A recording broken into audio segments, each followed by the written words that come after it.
వందే మాతరం, వందే మాతరం, వందే మాతరం. ఇది మన దేశ నినాదం, మన జాతి గౌరవం. ఎందరో మహానుభావులు, ఎందరో త్యాగమూర్తులు మన దేశం కోసం, మన స్వాతంత్రం కోసం, మన స్వేచ్ఛ కోసం, మన జీవితాల కోసం ప్రాణాలు అర్పించారు. అలాంటి మహనీయుల్లో ఒకరైన అల్లూరి సీతారామరాజు గారు జన్మదిన సందర్భంగా మీ ముందుకి ఒక 4 మాటలు చెప్పడానికి వచ్చాను. ఈరోజు మనం స్వేచ్ఛగా గాలి పీలుస్తున్నా, స్వేచ్ఛగా బ్రతుకుతున్నా, స్వేచ్ఛగా మాట్లాడుతున్నా, స్వేచ్ఛగా మన పని మనం చేసుకుంటున్నామన్న దానికి కారణం ఎందరో త్యాగమూర్తుల ప్రాణఫలం, త్యాగఫలం ఈరోజు మన స్వాతంత్రం. ఎందరో బ్రిటిష్ కుక్కలలో మన జీవితాలు చెల్లాచెదురయ్యి మన జీవితాలు నలిగిపోతుంటే, నా దేశాన్ని రక్షించాలి, నా దేశ ప్రజలకి స్వాతంత్రాన్ని కల్పించాలి, బానిసత్వ సంఖ్యలను తెంచి వాళ్ళకి స్వేచ్ఛ వాయువులు అందించాలని ప్రాణాలకు సైతం ఎదురొట్టి పోరాడినటువంటి మహనీయుల్లో అల్లూరి సీతారామరాజు ఒకళ్ళు. అల్లూరి సీతారామరాజు గారి పోరాటం చాలా వీరోచితమైనది. తనే కాకుండా తన చుట్టూ ఉన్న వారిని కూడా చైతన్యవంతులని చేస్తూ, తన చుట్టూ ఉన్న గొప్ప వారిని గొప్ప యుద్ధ సైనికులుగా తీర్చిదిద్దడం కోసం ఎంతో కృషి చేశారు అల్లూరి సీతారామరాజు గారు. బ్రిటిష్ వారిని ఎదుర్కొని, బ్రిటిష్ వారితో పోరాడి, బ్రిటిష్ వారి తోటాలకు ఎదురెళ్ళి మన స్వాతంత్రం కోసం పోరాడారు. కానీ ఈరోజు మనం వారు ప్రాణ త్యాగాలు చేసి తీసుకొచ్చినటువంటి స్వాతంత్రాన్ని మనం ఈరోజు ఏ విధంగా అనుభవిస్తున్నాం? కనీసం ఇప్పుడున్న జీవితాల్లో, ఇప్పుడున్న ప్రతి ఒక్క స్త్రీకి రక్షణ ఉందా? మనం మాట్లాడే మాటలకి, మనం చేసే పనులకి, మనం జీవిస్తున్న జీవితానికి ఏమైనా సంబంధం ఉందా? స్వేచ్ఛ అనేది ఎదుటి మనిషిని నిందించడానికో, ఎదుటి మనిషిని శిక్షించడానికో కాదు.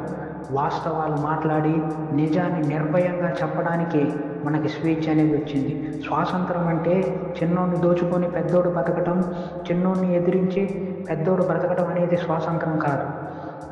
పేదవాడు నిజాయితీగా గుండెలపై చేసుకొని గొప్పగా బతికిన రోజే మన దేశానికి స్వాతంత్రం. ఈనాడు మన స్వాతంత్రాన్ని గొప్పగా ఇండిపెండెన్స్ డే రోజు, గణతంత్ర దినోత్సవం రోజు, స్వాతంత్ర దినోత్సవం రోజు చాలా గర్వంగా సెలబ్రేట్ చేస్తున్నాం. కానీ నిజమైన స్వాతంత్రం అంటే మన చుట్టూ ఉన్న వారిని రక్షిస్తూ, ఆపద ఉన్న వారికి అడ్డుగా ఉంటూ మనం నిజంగా నిలబడిన రోజే ఆ స్వాతంత్రానికి గొప్ప నినాది. ఇది మన భారతదేశం, మన సనాతన దేశం. మన సనాతన దేశంలో పుట్టిన కొంతమంది పరమతాల కథ అలవాటు పడి, పరదేశాల మతాలకు అలవాటు పడి మన సంస్కృతిని, సాంప్రదాయాన్ని, మన మహిళలను, మన దైవత్వాన్ని నిందిస్తుంటే కూడా మనం ఎదురు మాట్లాడలేని స్థితిలో బతుకుతున్నాం. ఇదా మన స్వతంత్రం? తప్పు చేసిన వాడు ఎవడైనా సరే, అరే ఇది తప్పు, మనం పుట్టింది మన దేశంలో, నీ తండ్రులు, తాతలు వారంతా కూడా పుట్టింది సనాతన భారతదేశంలో, సనాతన ధర్మంలో. దాన్ని రక్షించాల్సింది పోయి ఈ మధ్య వచ్చిన మతాలను గౌరవిస్తూ వాటి కోసం మన దేశ గౌరవాన్ని, మన జాతిని, మన పూర్వీకుల జీవితాలని మనం కించపరిచేలా మాట్లాడుతున్నామని ఎదిరించి చెప్పగలిగిన రోజు, ప్రతి ఒక్కరూ చెప్పగలిగిన రోజే మన దేశ స్వాతంత్రం అనేది గొప్ప ఖ్యాతికెళ్తుంది. స్త్రీలని అవమానిస్తూ, స్త్రీల అలంకరణ అవమానించే స్థితిలో మన దేశం ఉన్నా సరే ప్రతి ఒక్కరూ చేతులు ముడుచుకుని కూర్చుంటున్నారంటే అది మన స్వాతంత్రం కాదు, మన బానిసత్వానికి నిదర్శనం. రానున్న రోజుల్లో ఇలాంటి వాటి గురించి మనం ఎదుర్కొని నిలబడకపోతే ఆ రోజు బ్రిటిష్ వారు మన స్వాతంత్రంలోకి రాకుండా బానిసలుగా చేశారు. కానీ మన స్వదేశీయులే మన్ని తీసుకెళ్ళి బ్రిటిష్ వారి చేతుల్లో పెట్టి మళ్ళీ బానిసలుగా చేసే రోజులు రావచ్చు. అందుకే తప్పు మాట్లాడితే ఇది తప్పు అని కొందరే తిరగబడటం కాదు, మనందరం కూడా తిరగబడదాం.